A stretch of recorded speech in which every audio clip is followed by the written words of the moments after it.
श्रीराम. आपल्या सर्वांच्या हृदयस्थ वसणाऱ्या आत्मारामास साष्टांग प्रणिपात करून गोस्वामी तुलसीदास रचित श्री रामचरित मानस या ग्रंथातील जो सप्तम सोपान उत्तरकांड याचं आपण चिंतन करत आहोत. सज्जन हो, हे आपलाच कथा चिंतन क्रमांक 1182. आपण गेल्या चिंतन प्रवाहामध्ये गरुड कशा पद्धतीने महादेवजींच्या चरणांजवळ आला, कशा पद्धतीने त्याने आपल्या मनातला संदेह त्यांना सांगितला, ते सांगत असताना त्याच्या अंतःकरणाची अवस्था कशी होती, त्यांच्याशी संवाद करण्याची त्याची भाषा कशी अत्यंत विनयाने आणि माधुर्याने भरली होती. त्यामध्ये दडलेले सुंदर सुंदर गुणधर्म जे या व्याकुळतेचे जनक आहेत ते आपण अभ्यासत होतो. महादेवाने गरुडाची ही व्याकुळता जाणली आणि तेव्हा महादेवजी कुबेराकडे जायला निघाले होते. अशा वेळेला महादेवाने गरुडाला केवळ एकच उपदेश सांगावायला सुरुवात केली की मी तुझ्या संदेहाचं निराकरण करू शकतो, नाही असं नाही, परंतु असं मार्गाने जाता जाता परमार्थ मी तुला कसा सांगू, होय की नाही. सज्जनो, यामध्ये दुसराही एक असा सुंदर उद्देश आहे की महादेव त्याला योग्य सद्गुरूच्या ताब्यामध्ये देऊ इच्छित होते. बऱ्याचदा आपण रीड बिटवीन द लाईन्स जर नीट केल्या नाहीत तर आपल्याला त्या विधानाचा नीट अर्थ कळू शकत नाही. काल आपण एका अर्थाने बघितलं की महादेवाने जणू काही भक्ती मार्गाचं ही असलेली पावन परंपरा राखली की परमार्थ हा असा सहज गमती जमती चालता बोलता सांगायचा नसतो. त्यासाठी गुरु शिष्य परंपरा हवी, व्यासपीठ हवं, मनामध्ये व्याकुळता हवी, सद्गुरु अधिकारी हवा. आणि त्याही पेक्षा महत्वाचं म्हणजे जब बहुकाल करी सतसंगा, खूप काळासाठी अशा पद्धतीने संग करणं गरजेचं आहे. हे भक्ती मार्गाचे असलेले अतिशय सुंदर पावन परंपरेची सूत्र.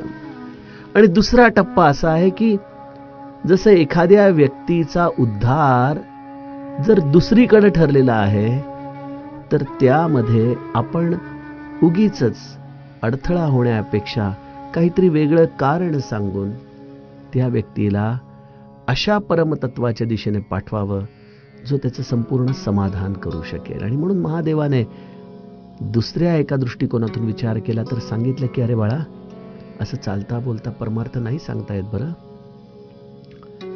त्यासाठी मी तुला अशा व्यक्तीकडे सुपूर्त करतो जो तुझ्या मनातला सर्व संदेहांचं निराकरण करू शकेल. आणि मग गोस्वामीजीने अतिशय सुंदर सूत्र आपल्या समोर ठेवलं की तबही होई सब संशय भंगा, जब बहुकाल करिय सतसंगा. या दोह्याच्या सर्व चौपायांचं आपण गायन केलेलंच आहे. त्यामुळे आपण या मुख्य सूत्राच्या आधाराने आजच्या या उर्वरित चौपाया आणि दोह्यांचा अभ्यास करूयात. जब बहुकाल करिय सतसंगा, जेव्हा खूप काळ तू सत्संग करशील तेव्हा तुझ्या हृदयातल्या संशयांचं निराकरण होईल, असा या चौपाईचा साधा अर्थ आहे. परंतु जब बहुकाल या गोष्टीमध्ये मात्र अनेक गुह्य दडलेली आहेत. हनुमानजी जेव्हा लंकेमध्ये प्रवेश करतायत तेव्हा त्यांना लंकिनीशी त्यांचा संग घडतो. तात स्वर्ग अपवर्ग सुख धरिय तुला एक अंग, तुलन ताही सकल मिली जो सुख लव सतसंग. जो सुख लव, लव म्हणजे निमिषभर. आणि या निमिषभराचा सत्संग लंकिनीला एका मुक्याच्या रूपाने मिळाला आणि हा फटका तिच्या वृत्तीमध्ये कमालीचा बदल घडवून गेला. तिचे सगळे मनामध्ये असलेले संदेह हनुमंताच्या या क्षणभराच्या सत्संगतीमधून निघून गेले. असं म्हणतात ना की बैलाच्या शिंगाच्या टोकावरती धान्य जितक्या वेळ बसेल तेवढ्या वेळाचा सत्संग देखील पुरेसा ठरतो वृत्त्यंतर होण्यासाठी. आणि इथं तर गोस्वामीजी म्हणतात की जब बहुकाल करिय सत्संगा. मग सत्संग हा नेमका कशाच्या अधीन आहे? काळाच्या अधीन असेल तर मग प्रदीर्घ सत्संग आवश्यक आहे का? मग हे लंकिनी आणि इतर जी चरित्र आपण बघतो, केवटाचं चरित्र बघतो, ज्याच्यामध्ये फार थोडा वेळ सहवास मिळालेला आहे त्या परम तत्वाचा, परंतु त्या परमतत्वाचा हा थोडा सहवास देखील पुरेसा ठरलेला आहे. मग नेमकं खरं काय आहे?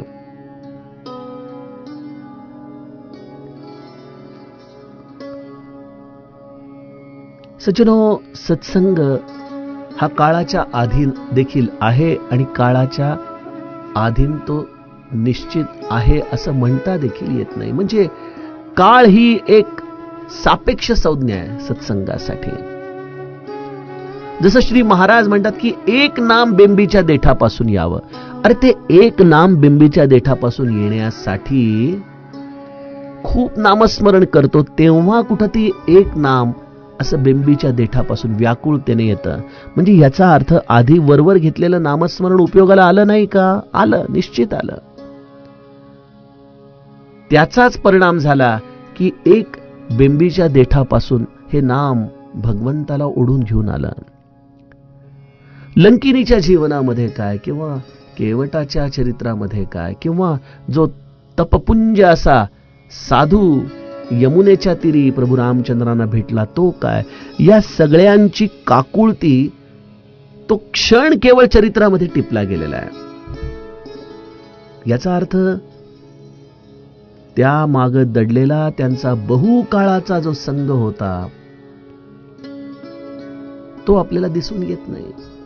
केवळ एखाद्या फोटोचा जसा फ्लॅश पडावा आणि तेवढाच क्षण टिपला जावा, जसं एखाद्या पद्मविभूषण किंवा पद्मश्री मिळालेल्या व्यक्तीचा फोटो आपल्या लक्षात राहतो, परंतु त्यांनी त्याच्या मागे केलेली प्रदीर्घ तपश्चर्या आपल्या लक्षात राहत नाही.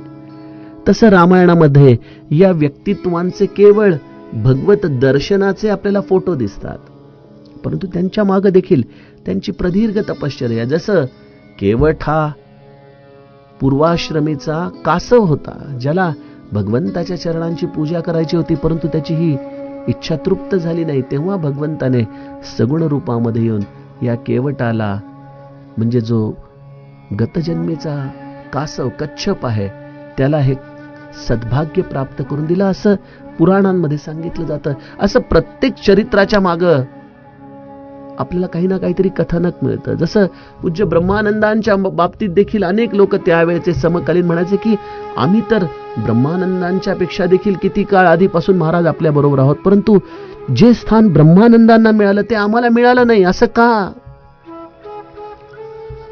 यावरती महाराज केवळ हसून म्हणायचे की हे एका जन्माचं नाहीये, अनेक जन्मांची एवढी मॅच्युअर्ड झाली आणि म्हणूनच एवढ्या कमी काळामध्ये ब्रह्मानंद महाराजांनी ते स्थान प्राप्त करून घेतलं. त्यामुळे सज्जनो, सत्संग हा बहुकाळ करायला पाहिजे यात काही शंकाच नाही. बहुकाळ. मी गमतीने म्हणतो की देवाची ये द्वारी उभा क्षण भरी, तेणे मुक्ती चारी साधी येल्या, माऊली म्हणते. मग क्षणभर देवाच्या दारात जर उभं राहिलं तर मुक्ती प्राप्त होते. मग या प्रदीर्घ सत्संगाची काय गरज आहे? अरे तो क्षण ज्या या सत्संगातून आम्हाला खऱ्या अर्थाने देवाच्या दारात घेऊन जाईल, त्या क्षणाची चर्चा माऊली करते. आधीची सगळी साधनं आहेत आणि तो साध्याचा क्षण आहे भगवत प्राप्तीचा. त्यामुळं क्षणभराचा सत्संग अपेक्षित नाही, तो क्षण अपेक्षित आहे जिथं व्याकुळता भगवंताला सगुण साकार करेल. मग सत्संग हा निश्चितपणे काळाच्या अधीन आहे, यात काही शंकाच नाही. मग जी मंडळी संताच्या सहवासामध्ये प्रदीर्घ काळ आहेत, त्यांच्या जीवनामध्ये तो क्षण येतो का लगेच? आता हा देखील मोठा प्रश्न आहे. श्री महाराजच म्हणतात की काशीला जाणारी रेल्वेची गाडी जरी दररोज काशी यात्रा करत असली तरी तिला पुण्याचा संसर्ग होत नाही, संस्पर्श होत नाही, ती नेहमीच रिकामी राहते.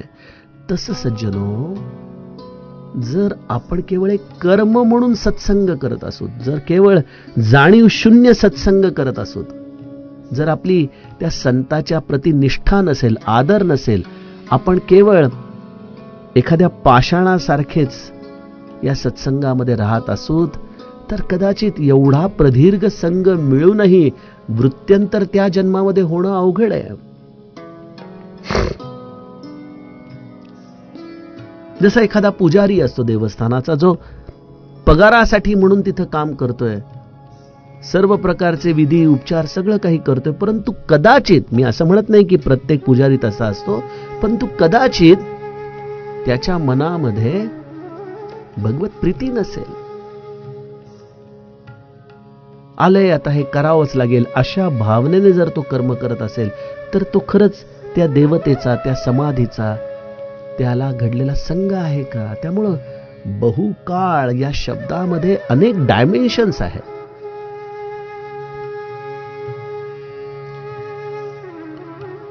त्याला अन्वय आणि व्यतिरेक या दोन्हीही पद्धतीने समजून घेतलं पाहिजे, आहे देखील आणि नाही देखील. अशा सत्संगाच्या माध्यमातूनच जीवाला संस्कार प्राप्त होत असतात. आणि हे सूत्र जब बहुकाल करिय सत्संगा गरुडासाठी अत्यंत लागू पडते, कारण गरुडाची परम आतुरता, व्याकुळता महादेवाने पाहिली. त्याच्या लक्षात आलं की हे खऱ्या अर्थाने मुमुक्षत्व त्याच्या अंतरंगात आले, आणि आता हेच मुमुक्षत्व त्याला याच जन्मात नाही, अगदी थोड्या वेळात, अल्पावधीमध्ये त्याच्या संदेहाचं निवारण करेल, त्याला त्याच्या स्वरूपाचं दर्शन घडवेल, त्याला राम कोण आहे आणि आपण कोण आहोत याची जाणीव करून देईल. आणि त्यामुळं महादेवाने हे अतिशय महत्वाचं सूत्र गरुडाला सांगितलं. आता सत्संग म्हणजे काय, हा देखील प्रश्न आहे. संताचा संग करायचा म्हणजे नेमका काय करायचा? त्यासाठी संत म्हणजे कोण? संताची व्याख्या गोस्वामीजींनी अनेक ठिकाणी मानसमध्ये केलेली. अरण्यकांडामध्ये आपण संत लक्षण बघितली, उत्तरकांडामध्ये आपण भरतजी आणि प्रभू रामचंद्रांच्या संवादातून संत लक्षण बघितली. संताची साधी सोपी व्याख्या श्री महाराजांच्या कृपेने जर सांगायची झाली, जो नित्य भजनामध्ये आहे तो संत, जो नित्य भगवंताच्या स्मरणामध्ये आहे तो संत, जो भगवंत सोडून दुसरं काही बोलतच नाही तो संत.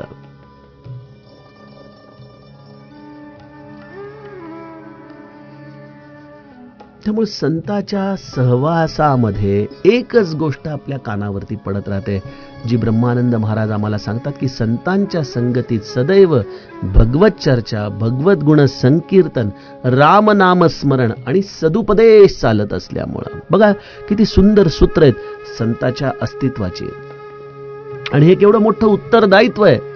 आज संत समाधी अवस्थेमध्ये आहेत, त्या समाधी अवस्थेला जागृत ठेवण्यासाठी या संत समाधीच्या जवळ नित्य हरिकथा, नित्य भजन, नित्य लोकांना आध्यात्मिक श्रवण, नित्य सदुपदेश, नित्य साधनेचा असलेला अट्टहास, या सगळ्या गोष्टी व्यवस्थेने या समाधीला जागृत ठेवण्यासाठी ठेवल्या पाहिजेत. बघा, कारण ते संताचं अस्तित्व आहे, त्याशिवाय संत नाहीच.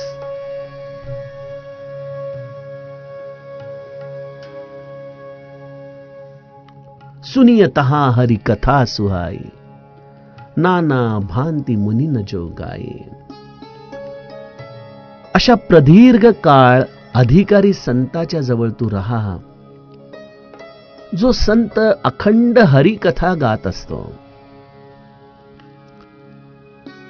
ज्याच्या जवळ तू राहशील तर तुझ्या कानावरती केवळ भगवंताचं नाम, भगवंताची लीला, भगवंताचं रूप, भगवंताचं धाम, भगवंताचं चरित्र, भगवंताचं प्रेम, भगवंताची शोभा, भगवंताची लीला, याच्या पलीकडे तुला तुझ्या कानावरती काहीच पडणार नाही. हा आहे संत सहवास. अनेक लोक संताच्या दारामध्ये जाऊन काही लौकिक सेवा करतात. ठीक आहे, गरजेची आहे, व्यवस्था देखील सांभाळली गेलीच पाहिजे. परंतु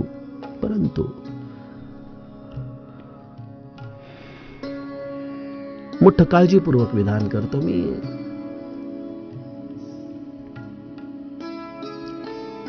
की हे सगळं करा, परंतु त्यामध्ये सत्संग आपल्याकडून विसरला जात नाही ना, हे बघा. नाहीतर हा प्रपंचच घेऊन आपण बाहेर पडतो. संत मुखातून नित्य सुंदर हरिकथा कानावरती पडते, तो सत्संग. ज्या सत्संगामध्ये अनेक मुनींचा प्रेमरस ओतला गेला आहे, ज्यामध्ये एक सुरीपणा नाही. जसं एखाद्या इंद्रधनुष्यामध्ये 7 रंग आहेत, जसं एखादा सुंदर गायक तेच सारेगम पधनिसा, परंतु त्याच्यामध्ये असलेल्या या वेगवेगळ्या प्रकारच्या गायन शैलीमुळे विलक्षण रागांचा रस निर्माण करतो. जर तो केवळ एकसुरी असेल, जर केवळ एकाच पद्धतीने कथा गायली जात असेल, तर ती कथा देखील बऱ्याचदा बेरंग निर्माण करते. कथा अशी असली पाहिजे ज्यामध्ये अनेक मुनींनी जी गायली तिचे रस आपल्याला सापडतील. याचाच अर्थ हरिकथा ही सांप्रदायिक असता कामा नये. पुढचं बॅटन घेऊन धावणारा मनुष्य हा कधी हरिकथा सांगू शकत नाही. तुम्ही स्वतंत्र आहात, तुमची शैली स्वतंत्र आहे.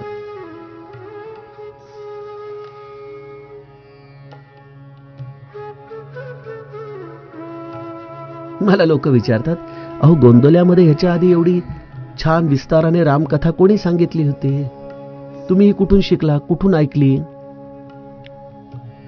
सज्जनो, हे सगळं माझ्या ब्रह्मचैतन्यांचं फळ आहे. यात माझा कुठलाही कर्तृत्वाचा भावच नाहीये.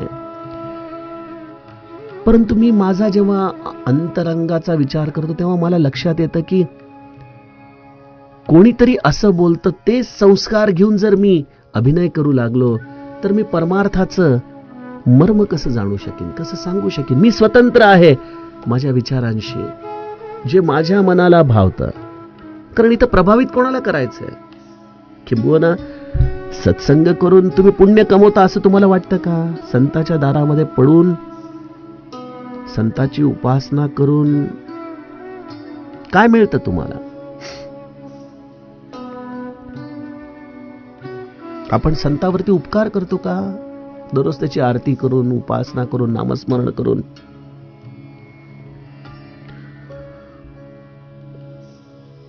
सज्जनो, समस्त उपासनेचं फळ एकच आहे, आपल्या मनाची प्रसन्नता. हे सगळं करायचं आपल्यासाठी करायचंय, जगाला दाखवण्यात काय अर्थ आहे?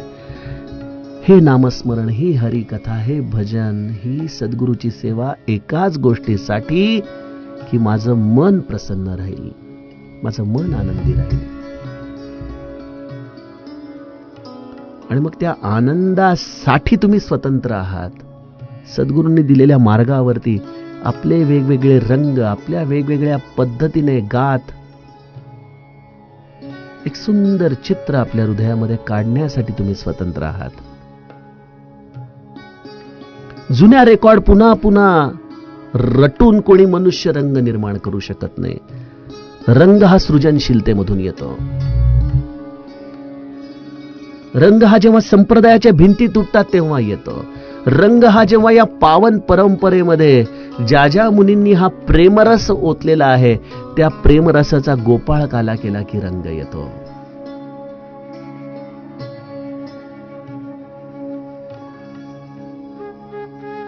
त्यामुळे संताच्या दारात पडून राहावं आणि हरिकथेचं श्रवण करावं, जी वेगवेगळ्या भगवंताच्या रंगांनी भरलेली आहे.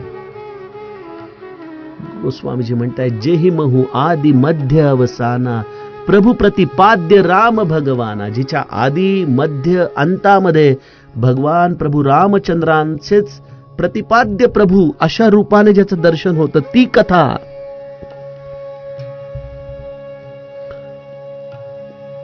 कथेला तात्विक आधार असावा, कथेला चिकित्सा असावी, कथेमध्ये सूत्र असावीत, परंतु कथेमध्ये सगळ्यात महत्वाची गोष्ट आहे त्याची सगुण भक्ती असावी. जी कथा ऐकल्याने या कौसल्येच्या रामाला पाहण्याची मनामध्ये आर्तता निर्माण होईल, सज्जनो, ती आर्तताच तुम्हाला आत्मारामाकडे नेत असते. त्यामुळं तत्वचिंतनातून आत्माराम शोधण्यापेक्षा कौसल्येच्या रामावरती प्रेम करत आत्मारामापर्यंत पोहोचणं हा राजमार्ग आहे हरिकथेचा, जो मला माझ्या गुरुकृपेने हृदयामध्ये विशेष आनंद देतो.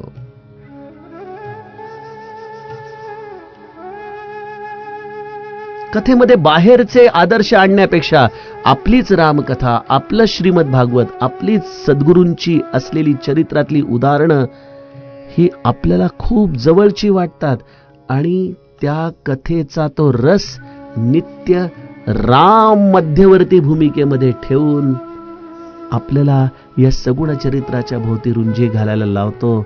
असं हे जे हि महू आदि मध्य अवसाना प्रभू प्रतिपाद्य राम भगवान. त्यामुळं तेही बहुकाल करिय सत्संगा, अत्यंत प्रदीर्घ काळ सत्संग करावा, मुमुक्षत्वाने करावा, व्याकुळतेने करावा, अशा संताजवळ बसून करावा जो नित्य भगवंताची कथा स्वतंत्रतेने गातो, जी कुठलीही सांप्रदायिक कथा नाही, ज्यामध्ये अनेक मुनींच्या प्रेम रसाचा ओलावा आपल्याला जाणवतो आणि ज्या कथेमध्ये सगुण भक्ती ही प्रामुख्याने सांगितली जाते, अशी ही हरिकथा संताच्या पायाजवळ बसून प्रदीर्घ काळ श्रवण करणं, तेव्हाच तब ही होई सब संशय भंगा, अन्यथा नाही.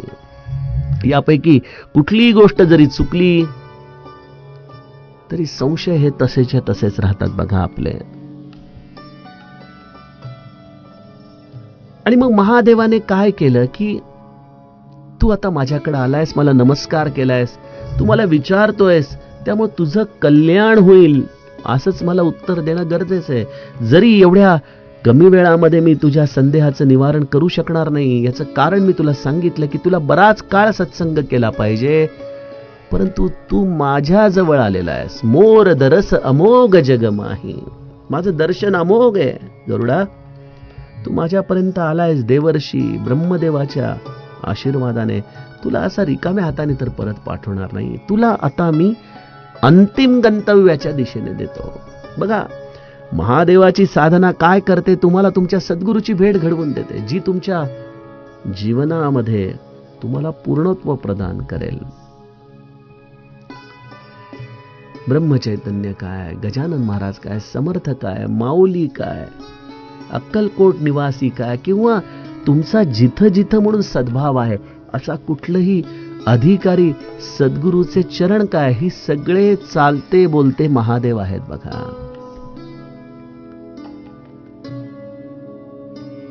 कारण महादेव निसंग आहे. अहो, तो जातोय, आपल्या गणांना देखील बरोबर नेत नाही, पार्वतीला देखील बरोबर नेत नाही, तो गरुडाला काय बरोबर नेणार.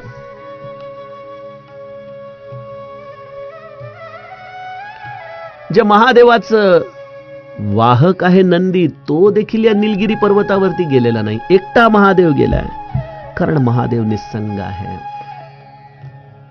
अशा निसंग महादेव कोणाला आपल्याजवळ ठेवून घेत नाही, परंतु त्या व्यक्तीचं कल्याण कुठं होईल असं स्थान मात्र त्याला निश्चित देत असतो. आणि त्यामुळे महादेव म्हणतो की तुझं जिथं कल्याण होईल, जिथं तुला असा प्रदीर्घ काळ सुंदर सत्संग मिळेल, अधिकारी व्यक्तीकडून मिळेल, ज्याच्या कथेमध्ये सगुण भजन आहे, अशी हरिकथा तुला ऐकायला मिळेल, अशा ठिकाणी मी तुला पाठवतो. नित हरी कथा होत जह बाई, पठवहु तहा सुनहु तुम जाई.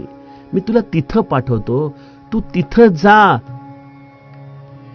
आणि अत्यंत मनापासून, जसा तू आत्ता माझ्याजवळ आलास त्याच व्याकुळतेने तुला मी जिथं पाठवत आहे तिथं जाऊन तू तिथं चालू असलेली ही दररोजची हरिकथा ऐक.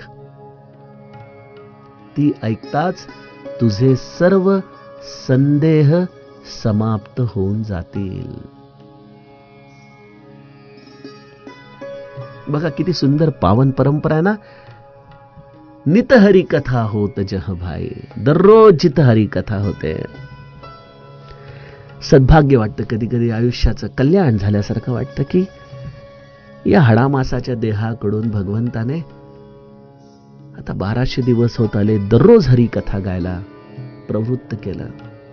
ठीक आहे, आपले ओबडदोबड बोल आहेत, कुठं काकभूषुंडींची पवित्रता, कुठं त्यांची शुचिता, कुठं त्यांची भक्ती, आणि कुठं आपल्यासारखा एखाद्या श्वानासारख्या लोळणाऱ्या जीवाकडून गायली गेलेली हरिकथा यांचा कुठं जवळपास देखील तुलना करता येऊ शकत नाही. परंतु तरी देखील आनंद वाटतो की 1200 दिवस दररोज नित्य हरिकथा गायली गेली. आणि आज या सोशल मीडियाच्या माध्यमातून, या टेक्नॉलॉजीच्या माध्यमातून असे अनेक गरुड आहेत ज्यांच्या हृदयामध्ये संदेह होते. अनेक जण तो संदेह मिटल्याची व्यक्त पावती देतात आणि काही जण मनातल्या मनात आशीर्वाद देतात. व्यक्त अव्यक्त कुठलीही भावना हा महादेवाचा प्रसाद आहे, जे या हरिकथेची फलश्रुती आहे. अशा या नित्य हरिकथेचा संगच मनुष्याच्या जीवनातल्या समस्त संदेहांना मिटवून टाकतो. ही कथा मनापासून जो श्रवण करतो, रामचरण हो यही अतिनेहा, त्यालाच प्रभू रामचंद्रांच्या चरणी स्वाभाविक प्रेम प्राप्त होतं. जे वसिष्ठांनी मागितलं की रामा तुझ्या चरणी प्रेम दे बाबा, जे सनकादिकांनी मागितलं, जे देवर्षी नारदांनी मागितलं, जे हनुमंताने मागितलं, जे भरताने मागितलं, सगळ्यांनी हेच मागितलं की रामा तुझ्या चरणी प्रेम दे. आणि प्रेम उत्पन्न होण्याचा मार्ग आहे सत्संग. आणि हे भगवत प्रेम प्राप्त करणं हे आपलं अंतिम ध्येय आहे. आणि त्यासाठी राजमार्ग आहे बिनु सत्संग न हरी कथा, तेही बिनु मोह न भाग, मोह गये बिनु राम पद, होई न दृढ अनुराग. रामाच्या चरणी प्रेम हवंय, प्रेम हवंय असं केवळ शब्दांच्या आधाराने बोलून कसं प्रेम मिळेल बरं? त्यासाठी एक प्रक्रिया आहे. महादेवाची ही विचारधारा गोस्वामीजी शब्दबद्ध करतात आणि म्हणतात की बिनु सत्संग न हरी कथा. असा जो संत आहे, जो नित्य हरिकथेचं गायन करतो, त्याचा मनाने संग करून जोपर्यंत तू हरिकथा श्रवण करत नाहीस, तोपर्यंत तुझ्या अंतरंगातला मोह जात नाही. किंवा याला आपण असं उलट म्हणूयात की जोपर्यंत माझ्या हृदयातला मोह जात नाही, तोपर्यंत मी हरिकथा श्रवण केली पाहिजे. त्यामुळे हीच हरिकथा वारंवार वारंवार का श्रवण करायची? कारण आमच्या मोहरूपी गोष्टींचा अंकुर देखील, त्याची पालवी देखील सारखी हृदयामध्ये फुटत असते. म्हणून नित्य तीच कथा पुन्हा पुन्हा श्रवण करायची. नवनवीन रस पाझरू लागतात आणि या मोहरूपी असलेल्या वाळवीला दूर पळवून टाकतात आपल्या हृदयातून. त्यामुळे संतांचा संग कर आणि आपल्या हृदयातल्या मोहाला पळवून लाव. आणि मग जेव्हा मोह गेला आहे हे कसं ओळखायचं, असा जर प्रश्न तुझ्या हृदयात पडला तर त्याचं उत्तर एकच आहे की मोह गये बिनु राम पद, होय न दृढ अनुराग. मोह गेल्याशिवाय रामाच्या चरणी दृढ प्रेम, अनुराग निर्माण होत नाही. याचाच उलटा सूत्रात्मक अभ्यास असा आहे की जेव्हा रामासाठी आपण अत्यंत व्याकुळ होतो, या जगातली इतर कुठलीही गोष्ट आम्हाला प्रिय वाटत नाही, तेव्हा समजावं की आपल्या हृदयातला मोह गेला. तेव्हा समजावं की आपण तेवढ्या प्रमाणामध्ये हरिकथा ऐकली आहे की ज्याच्यामुळे आपल्या हृदयातला मोह निघून गेला. सज्जनो, हा सगळा नाथाच्या घरची उलटी खूण असलेला प्रवास आहे. अशा या गरुडाला महादेवाने आता काकभूषुंडींचा जो पत्ता सांगितलाय, त्या कथा विभागाचं चिंतन आपण उद्याच्या कथा प्रवाहामध्ये करूयात. जानकी जीवन स्मरण. जय जय राम.